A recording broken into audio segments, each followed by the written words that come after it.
welcome to this week's episode of the Midlife Real Life chat show. And I'm joined today again by our regular panellists, Jewett, the makeup artist. Hi, Jo.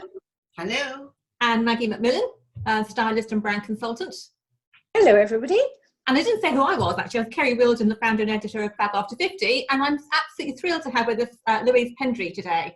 And Louise, how would you best describe yourself? Okay, well, by profession, I'm a senior lecturer in psychology at Exeter University. My passion and my interest is stereotyping and prejudice, and I think more recently I've settled on looking at age and stereotypes about age and just ageism, really. And do you think, one of the things obviously I want to talk about today is coming out of lockdown, because there have been so many different, views as to how we should come out of lockdown and so many different reactions to coming out of lockdown. And we have a very active Facebook community aligned with the website.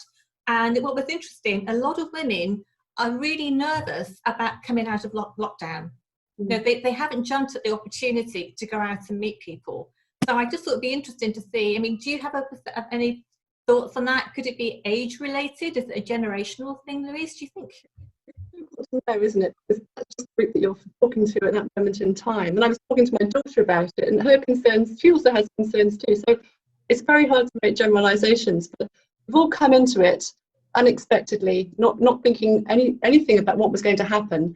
And I think we've all been on a journey, if that makes any sense, as we've been going through and making things up as we go along. And also becoming aware of what we're hearing in the news, however much we might try and not listen to it. It's not like the finite chunk of time we thought we were going to have, just we're locked down, it's all gone away, we can come out, we can get back to normal again. That's not looking like it's going to happen anytime soon. And I think as we have gone through it, we've all started to wonder more about how we're going to get back into this world, because it's actually not the world that maybe we thought we were going to get back into. Is it worse because we're older? I don't know. If we're much older, if we're talking about the groups that are being shielded and that sort of thing, then clearly having these lockdown restrictions eased is going to be quite challenging and quite scary, because being able to go out when you've been told that you really mustn't interact at all with anybody at all, that's a kind of very, very extreme form of concern that some people may have. Younger people who are still maybe 50 plus, I think we've just got concerns because basically we just don't know what's out there. We're not going back into our working environments necessarily, we're not going back into our social environments in the same way, and these sorts of things, I think no matter what age we are, they're going to be problematic for us, because we're not very good at new things. We like routine, we like predictability. Perhaps that is something that we could tie into age, because there is a stereotype, if you like, that as you get old, you get more set in your ways, and that's going to be even harder then. If you have got these very sort of fixed views about the world and you aren't very flexible, a lot of the research says that we cope better when we've got more of an accepting, fluid kind of mindset and can roll with it a little bit more. And sometimes for some of us, as we get older, these kind of opportunities to do that fall away, and we kind of crystallize in our way of being that's a bit more fixed and a bit more rigid. And for that reason, coming back into something that's different from what we're used to perhaps serve us even more challenging. Not for all of us, but if we have got that kind of, this is the way things are, this is the way things have always been for so many years, maybe that's going to be a challenge for some people when they're older, yes. And I guess it's also to do with personality, isn't it, really? And that, if you're a worrier, whether you're a worrier at 30 or you're a worrier at 65, then that's not going to change really in these circumstances. But interestingly, I have been really surprised, because I have one daughter who's 33, who is a worrier. She's a real worrier. She suffers hugely from anxiety. And I would have expected in this situation that she would have been super careful, super worried. And she hasn't. So she's kind of broken the stereotype, really. And I wonder if it's a case of sometimes with younger people, their resources have maybe not been tested quite as much as ours have. Being that bit older, we've all had all sorts of things in our lives to cope with. And so I was kind of misjudging Georgia a bit. I thought, she's going to be a nightmare through this. But it's perhaps because as she's younger, you know, her attitude is maybe a little different because, you know, this is one of the first big hurdles that she's had to cross or to cope with. Yeah, I think that's really true. I definitely think that there is this word that I came across recently, and it's a really nice book by a guy, and I think it's called The Cabinet of Calm. And he's found all these old words from years ago from Old English. And there is this word called, I think it's called worldcraft, which is all about just being able to accumulate and grow from the experience of living. And how those of us who are a bit older have done a lot more of that. We've accrued a lot more of that in our little pots. And maybe for some of us, we're going to be able to be more resilient because of that, because we can actually see that there are ways to get around this. There are going to be ways that we can come out of this. And for the younger generation, they haven't got as much in their pot yet. But the interesting thing that you say about personality is really, really true. It's really interesting how lockdown seems to have brought out people's natural tendencies to be more or less introverted, for example. So yeah. I'm hearing a lot about people saying, actually, you know, I quite like this. There are elements about being self-reliant, being a little bit more on my own. Maybe I've got my family around me, but I'm not feeling the need to go out and be gregarious and be social. And actually, if I think about it, I'm not sure I've ever loved doing a lot of that. And maybe people are reflecting a little bit more on why they might want to do things differently when they come out of lockdown, because it's a chance to reflect. And however awful all of this is, having that time to reflect on what really is important to you, I think, especially in terms of being true to yourself, is really valuable. So yeah, I have I don't know, activated my inner introvert, I think, because I've certainly got to the end of it thinking, well, I'm not the most outgoing person. I don't like to go to large parties. I'm not one for big gatherings. I never have really enjoyed that. Being able to see 6 people at once, I don't think I want to do that. I don't think I do that anyway. So we're all really different. It's for me, it's realizing and celebrating our differences and accepting what we are as individuals. Just it's okay to be different, and it's okay to have changed or to have recognized things about yourself during lockdown that maybe you hadn't really thought about in any way before. I don't know if that makes any sense, but no. There was a lovely quote from Trish McAvoy, who has this makeup company, who said in an interview I saw, "We've all had an opportunity to study at the University of Self." Yeah. Which I thought it's interesting. Yeah. It is. It's a bit indulgent. Sometimes think with everything that's going on, but it is true. We have got time to reflect on the stuff that is really central to our lives. And to things might fall away that you thought were important. It is about learning what's really important. And that can only be a good thing. Amidst all of the gloom, that can be a good thing. I think it's really interesting, though, to think, you know, I deal with a lot of women who've lost confidence in various different ways. And it usually, you know, I kind of specialise in women over 40, 50, you know, and I try to bring back that confidence. But a lot that has happened to a lot of the people that I speak to, it revolves around you know, menopause, anxiety, real strong anxiety. Whereas yes. I understand what you're saying there, Maggie, with the, you know, the resilience of youth, or the ignorance of youth, or the naivety of youth. I think as we all get older, although, you know, things do chip away at you as you get older. You know, your children, you get the empty nest thing, you've got all of these different things. You kind of look at your husband and think, right, okay, God, it's you and me, kid. Really? You know, and then you just kind of, it's a really, really difficult time for a lot of women who, like me, I'm not alone. I've got my daughter here, I've got my son down the road. I haven't been alone. It is a time to reflect on family and how important it is. But I think it's really, what I'd like to hear from you is how to get that kind of inner strength back, to get, you know, I'll give them the armor, I'll give them the makeup to kind of get back out there. But I think it's important to get some idea of how we're going to cope when we do go back out, because we have to, you know, we do have to get back out there and find jobs and get back into the race. Maybe not in the same way, hopefully, we've all reflected a little bit more about, you know, I don't particularly want to go to dinner parties or go. I'm a bit like you've just said, actually, you know, and just like actually quite like not having to kind of do a performance and hi, hello, you know, and be nice to everybody. You know, it's quite nice to be a bit grumpy, to be honest. But how would you suggest we do that? Get back out there and do it?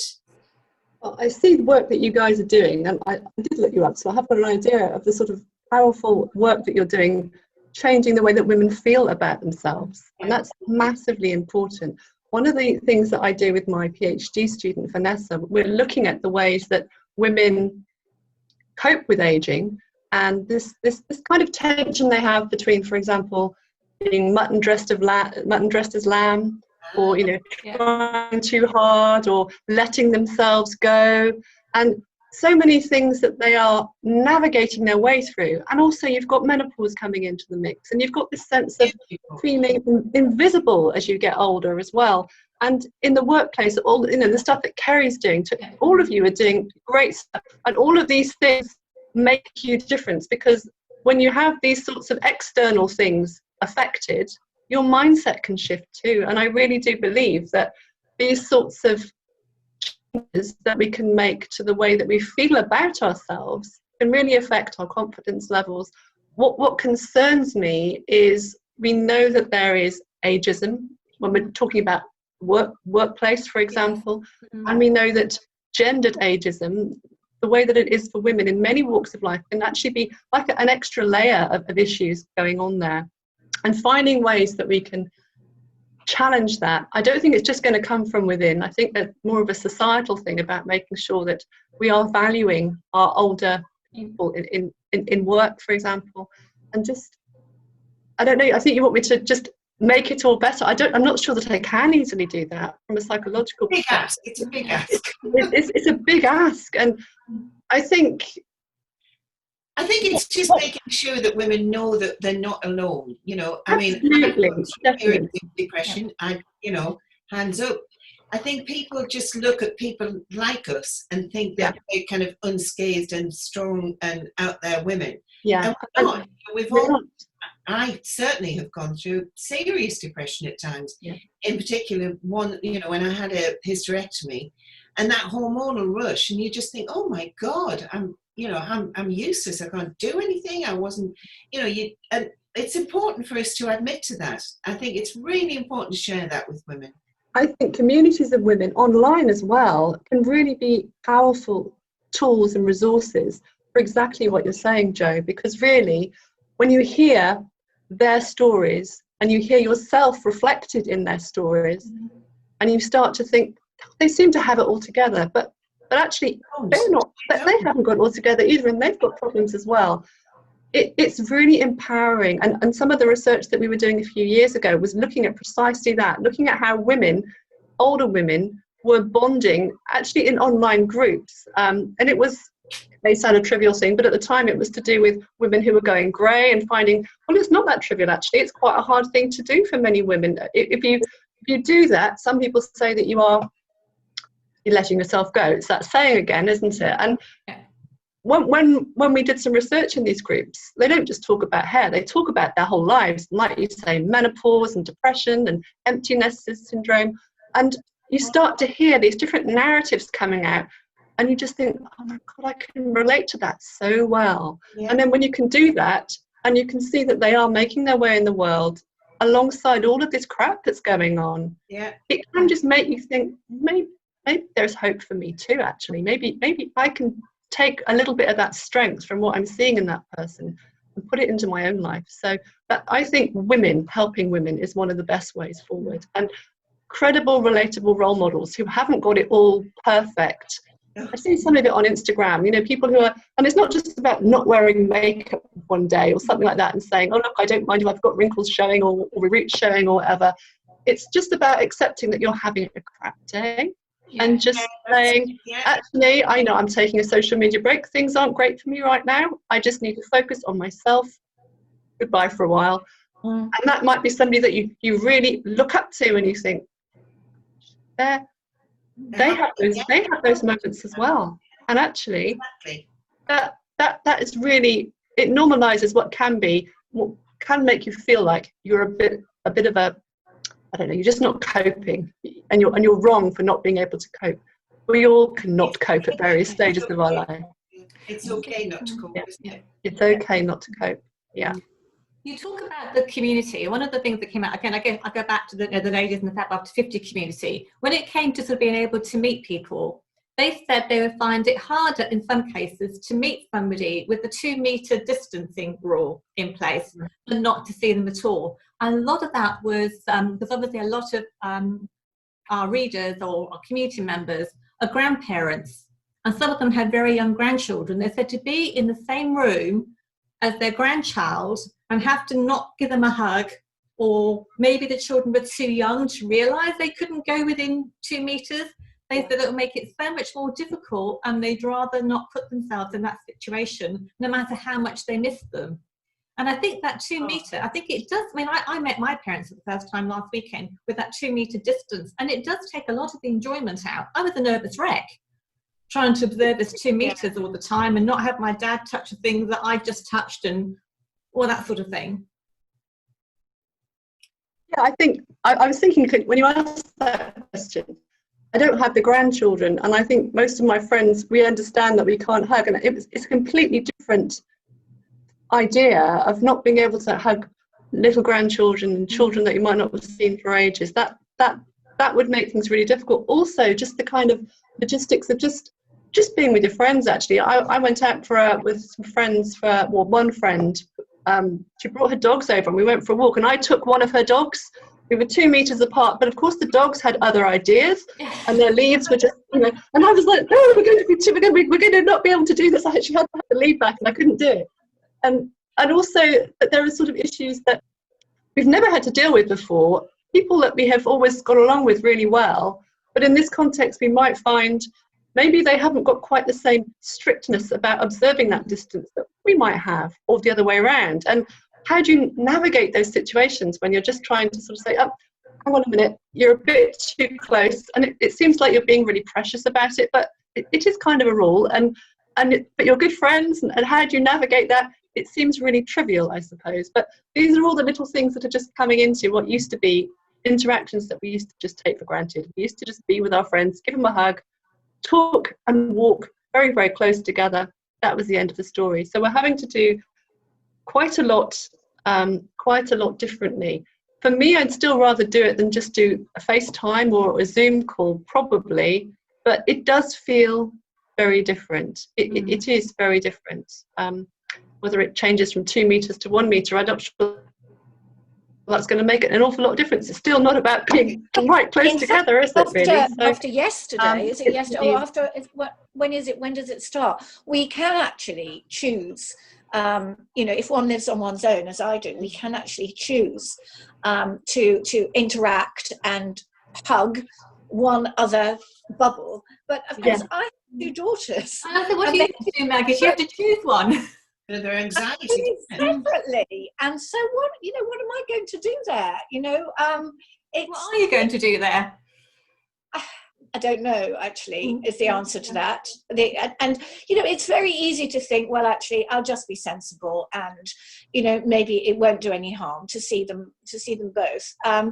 But I sort of, I don't know what I'm going to do. I'm shelving that till the weekend. She's not going to see that on air. She's not going to. So I find it interesting that there, we assume that there's going to be attitudes amongst the older population and attitudes amongst the younger population, but actually there is such a variation in attitude and behaviours amongst the young people, just as much as there is our own age group. And they're not all terribly gung-ho. Some of them are really very, very strict, but then this thing of tolerance comes in. I don't know about anybody else, and I like to think I'm a relatively tolerant kind of person, but has anyone else sort of felt their tolerance levels diminishing over the past 3 months, or is it just me? You mean in terms of people not social distancing, or just in general? Just in general. Behaviour, generally, and I guess it stems from everyone having their own set of values and interpreting them in their own way, and doing what they feel is right for them. But just generally, I think it started with that. I think it probably started with that, and then out of that has grown this sort of general sort of lack of tolerance, which maybe is as simple as spending too much time on my own. And that made me think of other people of a certain age, or anyone of any age, whether you're over 50, over 40 or 20, you know, when you spend a lot of time on your own, changes do happen. And I think that's quite interesting. The mind takes over, doesn't it? The mind takes over. And it's very difficult. But I think a lot of it now, I find intolerance, and I'm, you know, I don't want to bring in the racism thing, but all of this arguing online about the, you know, who thinks that it's right to pull statues down and who think, it just differs from the issues that we're all, and I think because we're all in a heightened state of anxiety, this, you know, the arguing on Facebook and things like that, I just can't look, you know, because I've always been a believer in debate and being able to speak, you know, and put your point over without falling out. But there's so many divisions, and in particular with the millenniums, you know, my son is 32, my daughter's 24. Yes, she was a surprise. But, you know, in those, it's very interesting listening to their theories on that. And I think on top of the virus and on top of all the anxieties, and I'm not asking you to, Louise, to kind of put everything right, but if you've got some ideas of how you kind of calm that down. Well, you get the Nobel Peace Prize. No pressure, Louise, no pressure. You heard it here now, folks. Over to you. I hear what you're saying, because there are so many different perspectives, and it's not just about younger and older generations, because within each generation we'll have people who believe the same things and different things. Yeah. It is just having an understanding of where people are coming from with their beliefs, I suppose. And the only thing is, when you have all this stuff that's going on in social media, just to withdraw, because you have to just look after yourself. And if seeing, and whether it's the news, you know, the constant scrolling of news feeds or whatever the news is about, if that's not helpful for you, we are in a state of heightened anxiety. And when we're in a state of heightened anxiety, little triggers become very, very explosive. So I think our reactions to things are not necessarily the same as they might be under a more mundane kind of lifestyle. We're not saying we're looking for these things to ignite us, but it doesn't take much for us to be ignited. And just accepting that might be exacerbating things, making things worse at the moment than they might otherwise be, might be one thing to think about, because we aren't living in normal times. And all of the things that are going on in the news at the moment are just reminding me of this kind of explosion of so many different things that are going on, and that's triggering, and they're not necessarily the same, they're not necessarily even that related, but they are coming out of this situation which is common to us all, which is we're living in very uncertain, scary times, and it doesn't take much for us to flip in these sort of situations. But I can't make it all better, Jo, I'm afraid. It's just, I'm sorry. It's just, I'm not a therapist. I'm not that kind of a psychologist, but I could certainly send you some articles if you wanted to have a look afterwards, if that would be helpful. But Kerry, going back to your area of expertise and ageism in the workplace, do you feel, and both of you actually, do you feel that coming out of lockdown, that it is going to be more difficult for the over 50s, the over 40s, the over 50s to find employment? Seriously more difficult. Yeah, I think it is. And in fact, I posted something on my LinkedIn profile yesterday before. We've had a lot of comments, a lot of shares on that. And that was actually based on statistics on the employment levels and how they think the lockdown may affect the over 65s in particular moving forward. Because now we're all supposed to work for longer.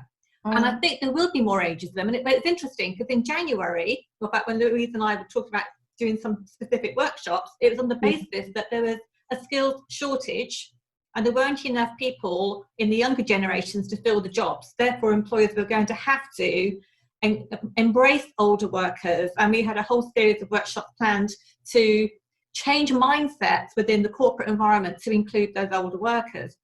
And I'm saying older because I would fit into that. We would all fit into that older category that we're discussing. But now, of course, with the lockdown and projected mass redundancies, and we don't know yet. The thing is, at the moment, we don't know how many redundancies are going to be or where they're going to be. But I think it will obviously potentially create a surplus of applicants for jobs. So it's a total reversal to what we had just 4 or 5 months ago. And I think the other thing is because there's a perception that older people are more at risk, it's going to be perceived or as a greater risk of taking this person on if we bring them on board. And it may be subconscious, and I know there's legislation there, but I think there is going to be an issue. I don't know, what do you think, Louise? I agree, it does bother me. The work that Vanessa's doing, my PhD student at the moment, very much looking at women in the workplace, and just this concern that there are going to be, we already know there's age discrimination in the workplace. When there's increasing competition for fewer jobs, that is not easily going to be resolved. I can see that being a situation, for the reasons that you say, creating a special case for these older workers as being more vulnerable, less reliable, more likely to go off sick, all of the sort of stereotypes that we know historically are not true, actually. It gives them, it's almost like an excuse to bring them out again. And that's what worries me quite significantly. I worry about my partner, who knows what's going to happen with his job in his mid-50s. I am fully aware that that might be a stumbling block for him if he were to find himself in that situation. He's already had a period of redundancy a few years ago where it was never explicitly said it was his age. It was always couched in something like, oh, you've got too much experience, or you cost us too much, or that sort of thing. There's always a reason. I think he found it very difficult to get back into work, and that was in a more buoyant market. I think it's a problem. It's potentially a big problem. And like you were saying, Kerry, we had such high hopes of what we were going to be doing. It just feels like within a few short months, we're going to have to, I still want to do workshops, but they're going to be different. But they may be slightly different flavour, definitely. And it's not a case of just rolling over and saying this is how it is. We balance that. And I think also, it depends, because if it's, say, the retail sector, we've seen here already, you've got Monsoon closing and Access closing 30 shops, how many branches of Debenhams are closed, there's announcements today that Zara's, so a lot of these roles are going to be in retail, and a lot of, which is very much, it's mostly women that work in these fashion retail outlets, so women are going to be affected by that, and the airlines as well, cabin crew. Look how many of those are going to be redundant. I have a very good friend who is long-haul cabin crew with Virgin. She's in her 50s, and she'll find out, I think it's the end of this, today or tomorrow, I think it was next week, whether or not she's going to be made redundant. Well, her whole career has been working for an airline. If she's made redundant, she said there's no other airline that she can go and work for, because they're all doing the same.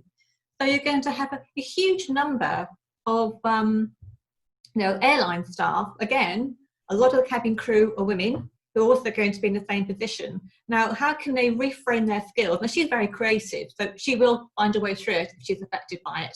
And she understands the reason behind it, and her particular airline is being very fair about the criteria they're using and a route to come back if things improve, etc.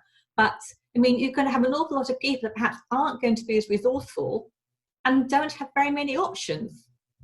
So does that suggest that there is an opportunity for workshops to do exactly what you're saying, to help those people absolutely reframe their skills, look what they're, if they've been an air hostess, being an air hostess, whatever they call them now, hostess, stewardess, and in fact, Maggie, I've already got an online course is already up there to do just that, to have people go through and assess their skills and work through their skills and understand where they can take those skills moving forward. Now, I'll have to do some polishing post-lockdown to understand, because then we don't yet know specifically which sectors are affected. But we will know that. But the basics are already there, and it's already available online under the Midlife MOT umbrella. I think Yeah, and that is because you know one does a job for years and years and years, and one does it, and then there's a time, you know, then we can't do it anymore, and then we have to stop and think, okay, well, what were the elements in that job? What was I good at? What were my skills? What skills did I have to use? The other thing, sort of slightly sideways from coming out of this and the ageism thing, is that I guess also the specific, I don't know what the word is, specificity, is there such a word, of COVID-19, is that we've all been informed very clearly that the risks increase with age, that there is a chance that there may be a second wave, that it might be a winter disease. And do you think also that one of the other obstacles that people over 50 are going to face is this notion of the very simple notion that subliminally, just from a health point of view, that employers are going to worry about employing them. You know, it's not going to be something obvious, but subliminally, all that information that we've taken in about age affecting your chances with and your susceptibility with COVID-19 might actually, you know, that will affect as well. Well, I think absolutely. And the other thing we don't know yet is how, because a lot of people offer a benefits package, which is there's a cost to the employer in providing those benefits, which includes things like health cover, long-term critical illness cover, that sort of thing. We don't know yet how people's insurance policies that these corporates are offering are going to affect people by age group if they feel that somebody is in a higher risk group. That may or may not be a deterrent for somebody taking somebody on board. There may be a business case for them saying, well, this person who's over here, who's 37, you know, in this band on the insurance, only cost me X amount above his salary to employ this person. It's going to cost me X plus to employ this person. If I'm looking at my balance sheet and weigh the risk, I'll take this one. We don't know.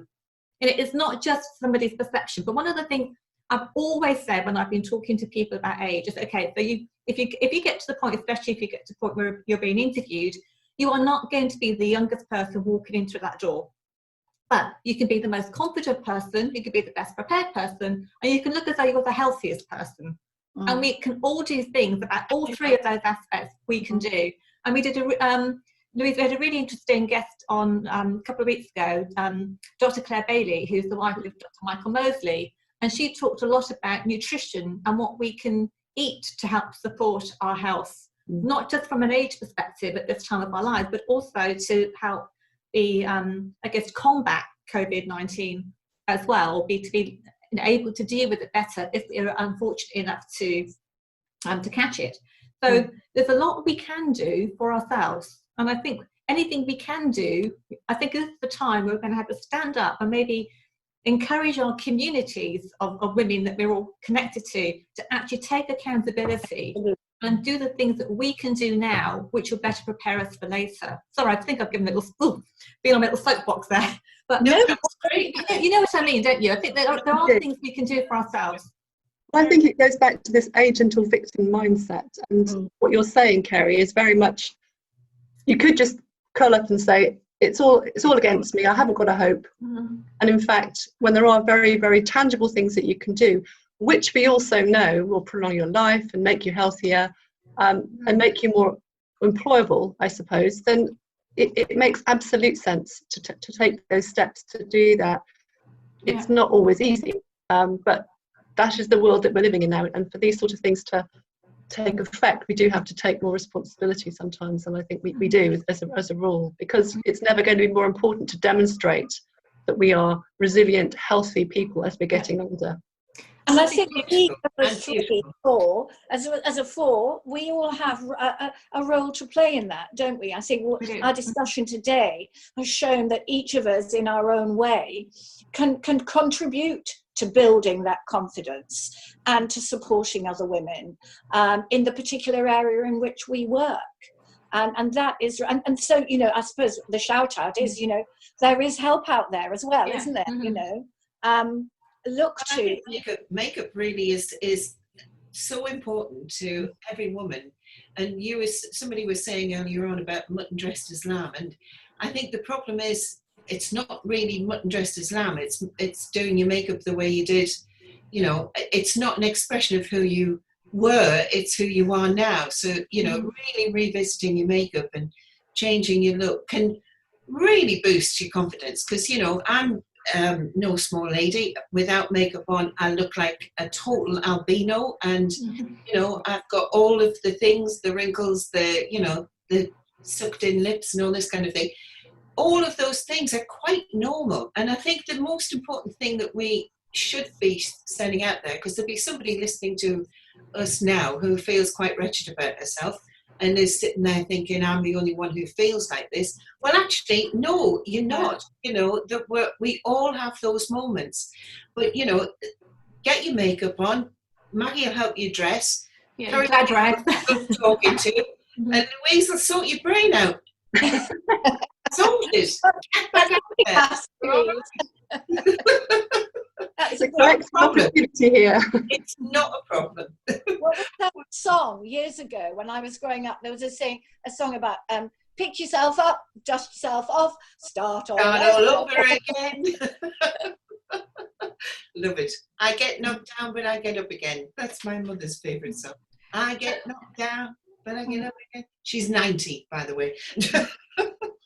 Yeah, but I think what we're saying though, really, there are so many things we can do for ourselves, and we until we're fully out of lockdown, now's the time to actually start looking at some of those things. I know I'm guilty of it. I had all kinds of things I was going to do during lockdown. I put a post on the social media, and I said at this point, I think the number of days in lockdown 49, numbers of cupboards sorted 1, because I had all kinds of high hopes that when I started lockdown, that by the end of it, which I didn't think was going to go on for quite this long, my house would be immaculate.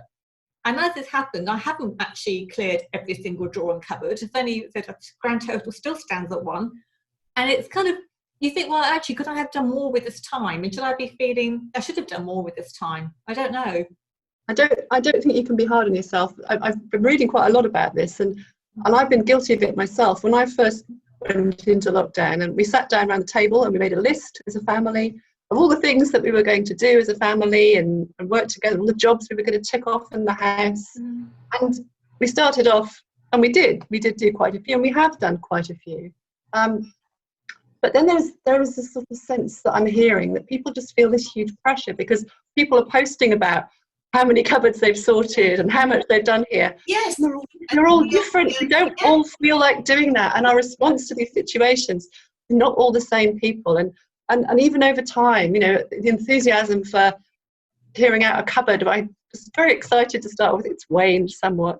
So I think we've got to be really careful not to be too hard on ourselves. Yeah. But at the same time, what you're saying, and I agree with this, Kerry, about putting yourself now in the best position if you're going to be needing to be looking for work outside of lockdown, making those sorts of steps if you're able is got to be a good thing if you can do it. So, you know, physically exercising, eating the right sort of stuff. And I suppose it also helps once you know the psychology behind some of these things and how the benefits of nutrition and exercise for the brain and well-being are demonstrated everywhere. So it's not just, you're not just doing it because I've got to do this because it's the only way I'm going to get out of this alive and I'm going to get a job. And no, it's not like that. It's more about being able to be healthy moving forwards and be mentally and physically healthy, but both of those things in tandem. And these sorts of changes that we make to our physicality can actually affect greatly our mental well-being as well. And there's so much out there about that. I could go, it'll be another podcast, but yeah, I can certainly, I think, but you've got to understand that and buy into that and believe that. Otherwise, why would you do it? You know, it's just feeling like it's got to come from within you, that you want to do this, and understanding that there are benefits for doing it can be quite helpful. And I think also having to be creative in how we do things as well, because many people would have worked in a traditional office environment and perhaps have found themselves now working from home for the first time. But you also have to look at other elements of your role, and maybe it's a little bit reliant on face-to-face contact before, or certain ways of doing things. If I had to do that role again now, how can I get around that? how can I do this with the distancing? How can I do that in a way where I don't have to meet people face to face and still make it a positive experience? I know you've got this for teaching, haven't you, where you're going to, a lot of your teaching is going to be online, where you said that you could just record a lecture, but that's not the same. You're still having to create the experience where the other side doesn't just observe you on a screen, but feels that they can buy into what you're sharing or what you're informing them of. And if somebody is in business, it could be you want them to buy from you. So how can you make that experience one where they can still feel they've got that connection and want to learn more? And so I think there's all kinds of things we could be thinking about, how we can do those things differently. And also, one of the very, very common stereotypes, but to some extent borne out by some data, is the sense that older people are not very creative. You know, it's not necessarily true at all, but a lot of people have that perception. That's a stereotype, and there are some obviously who would fit that stereotype. But that can be a barrier to feeling, like for example, my own experiences of having to be more creative in my teaching.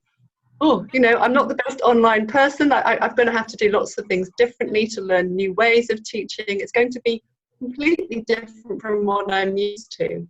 But seeing it as a challenge and a chance to shake things up a little bit, if I can, but I mean, it's not saying it's going to be easy, rather than just saying, I'm past all this. This is not what I do. You know, I'm used to doing it a certain way. Having that kind of confidence to take that leap and know that you'll get the support for it if you need to. You can always ask people if you're not quite sure. I think that's something else, realising that as we get older, there are always other people, if we don't feel confident in a particular area, who can make up the deficit in the same way that we can give back to them in other areas. We all have knowledge that we can share with other people of all ages that they don't have. So I think understanding that can give you a little bit more confidence and being not afraid to ask for help, I suppose, in certain areas if you feel a bit de-skilled. Key, Louise, what you've just said there, because you know what we've got to realise is when we get to this age, now we've all had different life experiences, we've all had different things that we've done in our lives, and it's sharing that experience. You know, when I was in cosmetics very strongly and then went off, had a family and did all this kind of thing, then came back, then wrote the book, and now I'm just about to launch an online makeup academy and shop, and I don't know what to call it really, but I'm so excited about it. But I've got to embrace all of this new technology. I've got to start doing webinars and talking to people, and I'm terrified. I you know, hands up, I'm not going to find this easy at all. I don't even find this particularly easy because I don't know whether to look there. I don't know whether to look there. I'm constantly looking at myself thinking, God, what on earth's going on there? You know, I think it's really, but it's just pushing yourself out of that comfort zone, isn't it? And actually doing it and realizing that we all feel that, you know, once more with feeling, we're all feeling the same. None of us are Superwoman, but we'll do our rotten best. You know, we'll just do it as best we can and realise that we're all quite fallible, and we're just going to rock through this as quickly as we can. I think that's really important. And can I just say, and it may be that I just worked with the wrong people when I was younger, and that might be the case, but what I have found is I think women in our age group are actually more supportive rather than competitive. Because when I was younger at work, it was incredibly competitive. You almost like you were encouraged not to help other people because your job was to do this and achieve that. Certainly south. You weren't supposed to share your better ways of doing it. You kept them to yourself. You know? Whereas I think in what I've noticed, you know, as I've got older, and I have to say, it was a long time since I worked with women. I had like maybe 20 years in the middle. I only worked with men, and that wasn't quite the same for me because I was the only woman working with men. But I've noticed in my 50s, or since now in my 60s, people are much more collaborative and much more open to sharing and help. I definitely would agree with that. I talk to my students about this quite often, and they're mainly female students on my psychology course, so it's usually females that I'm talking to. And it can come from even just on social media, the competitiveness there that they feel, that, you know, to be the best, to look a certain way, to do certain things, to project what they call their highlight reel of their lives, to make sure that they're always showing themselves to be successful and getting on at the expense of other people, always competing. when we have these conversations, I sense that in my students, that they do feel that. And my own experiences from my interactions with older women is that's fallen away to a greater extent. I mean, for goodness sake, we're all in this together, and how much more we get out of being collaborative, how much further we can go collectively when we all pull in the same direction. It certainly wasn't my experience when I used to work before I came into academia. I went and worked in advertising, much more cutthroat and not at all. Women were very, very competitive in that environment as well. I haven't got lots of experience. That's one example I would give. When we were young, we had to make our promotions. We were very, very cutthroat. We had to do it the best that we could. And if that meant treading on somebody else to get there, that's pretty much what people did. And now I just think, life's too short. Maybe that's that worldcraft thing again. You just sort of realise it's not a really good way to live your life. It doesn't make you happy. There's just so much more that you can enjoy if you're getting on with people. So I absolutely agree with what you're saying, Kerry, definitely. So I mean, what can we perhaps wrap up by talking about some of the positives we feel we've all got out of lockdown? Just one quick thing each that we've all got out of it, and then we can do our hero product. But one good thing you've had then, Louise, would you say, out of lockdown? Gosh, I've got a very long list, but I think it would have to be reconnecting with my family in a way. I was thinking there's these programs that you see when they take a family and they live through different decades in their lives. I don't know what they're called, like Back in Time or something, is it called? And invariably what they say in these programs from the 60s or the 70s is, oh, we spent so much more time together as a family, and it was really, really lovely. And I've watched them and thought, oh, isn't that lovely? But life can't really be like that now. It just feels like we've just got too much going on. And what I have noticed is we have made an effort, and this isn't a normal time that we're living in, but we have re-established some lovely stuff as a family, regular walks together, just doing family games together, just the old-fashioned, the Monopolies come out more, and just doing a jigsaw together. It's really sort of trivial things, but oh my goodness, how beneficial they've been for all of us to just get round a table and chat. The other thing, I'm still on family, is just, just one more. We do this Come Dine With Me, where we take it in turns each week to cook a meal for the family. And we take it very seriously, and we create a menu. And that kind of giving to each other, it's been really revolutionary, I would say. And we're all feeling very positive about that side of things as a family, I would say. So that's the thing I would say, and I'll shut up now. No, you're right. You're totally right. So Jo, you're positive? Well, I'm probably going to say exactly the same as you, Louise, because I would say that having my children, I'm very lucky in the fact that I live in a very small village in the Peak District. My son lives in the village, so we've, and my daughter lives with us.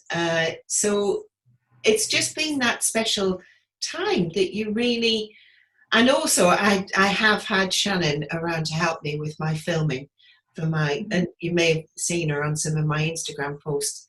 So we always end up we listen to James Mayer, one of her favourite, and then we always end up with a glass of rosé wine at the end of it and cheers each other for. Because when I'm doing these filming things, I don't know where I'm going. Oh my God, look at my hair. Oh, why didn't you tell me that my hair was such a mess? Oh God, mother. And it's just, if she hadn't been there, if she'd been, because she's been furloughed, she works in an office, I would never have got that. But there will be special times, and when this is finally launched, it'll be not just my project, it'll be Shannon's as well, which that could not have happened if she'd been at work. So that's my thing. Maggie? I think for me, it's been more to do with my diet and my health and well-being, really, and that I've been in lockdown on my own. I had COVID very early on at the beginning and was quite poorly. But I've always been a sort of grab whatever I could on the go kind of girl. And I have to admit that, my breakfast was habitually a bar of chocolate from the garage when I stopped off to get petrol driving into London. And I've really, my nutrition has improved so much. Every morning I have my smoothie with my spinach and my protein powder in, and my banana and cacao powder, because it's got so many antioxidants in. That satisfies my craving for chocolate. And just generally speaking, I am eating a lot better because I have thought about it more and I've read about it more. So, and also I have taken the time to exercise and be outside.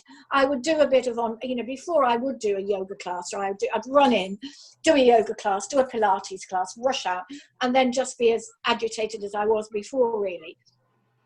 Or I would do them online. But now I've spent more time outdoors.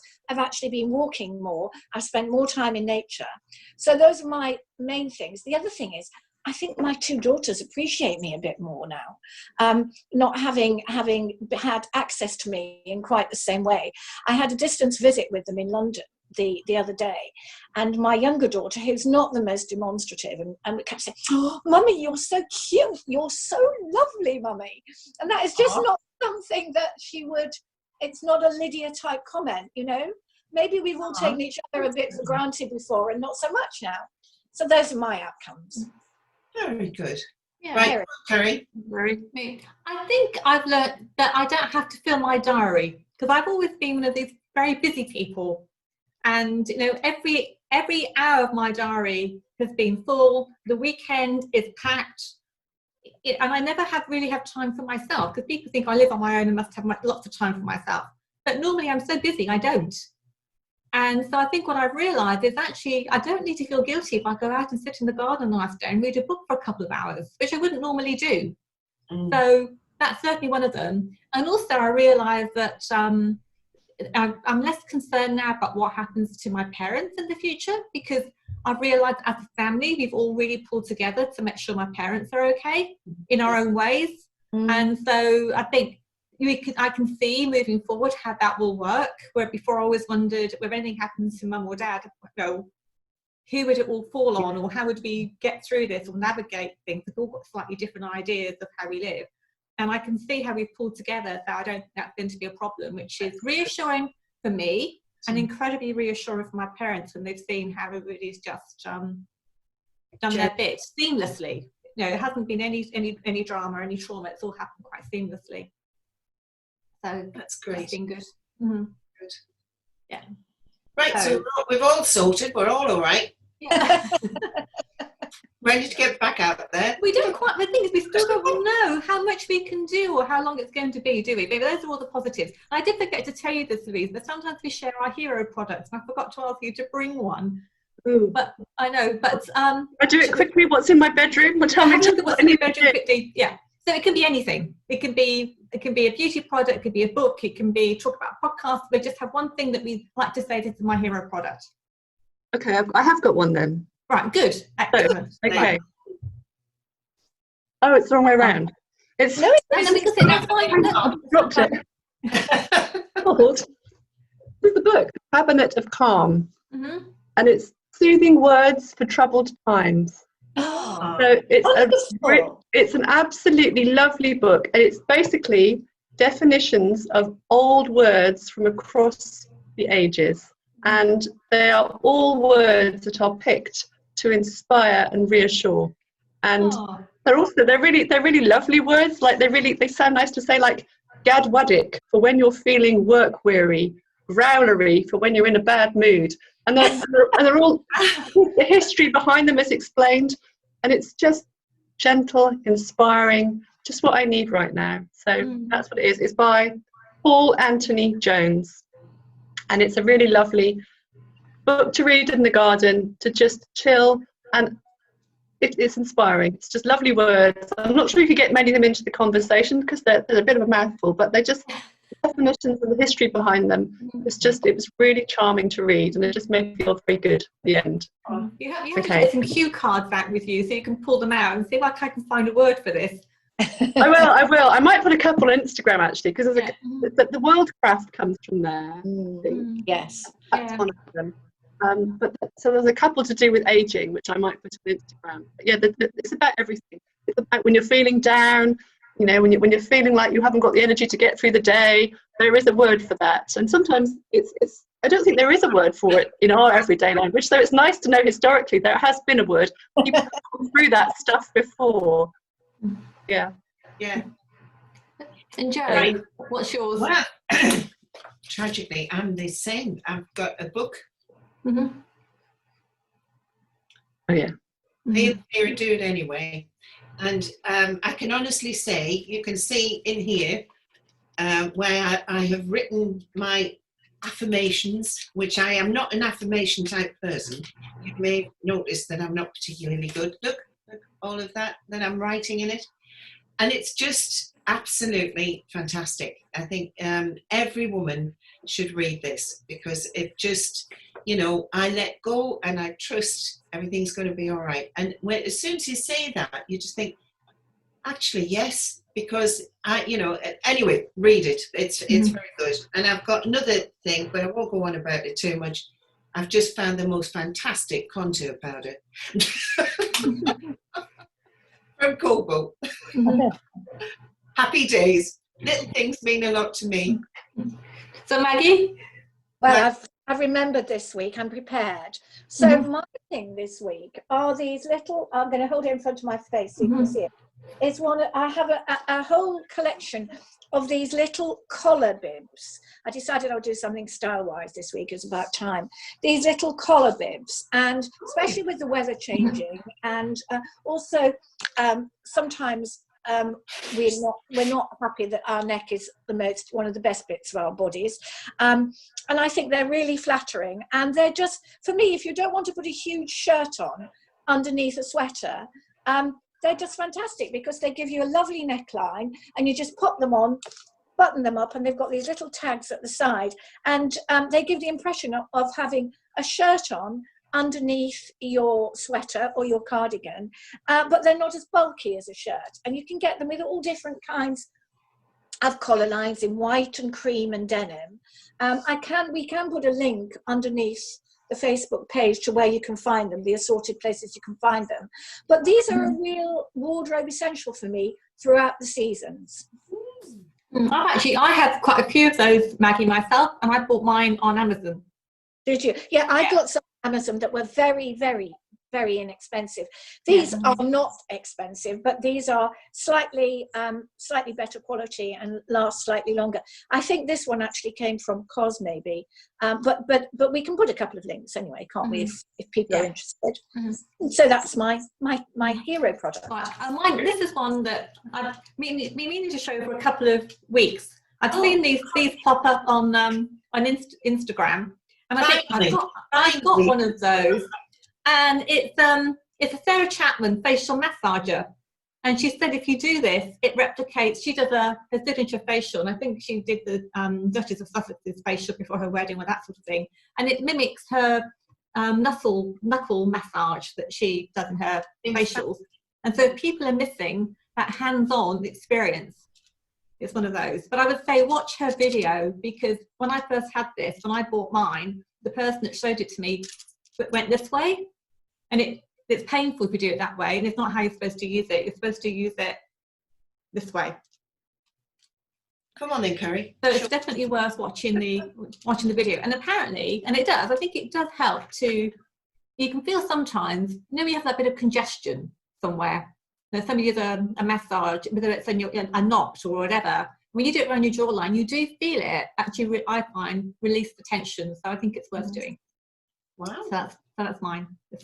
You're the second person this week who has spoken about those, and spoken very positively about that Sarah Chapman device. Yeah, I think, and they're not expensive. I think about £30, which actually, in some ways, might be expensive for a bit of plastic, but if you think how much a facial costs, and I've had this one for about 8 or 9 years now, so there's nothing really to break on them.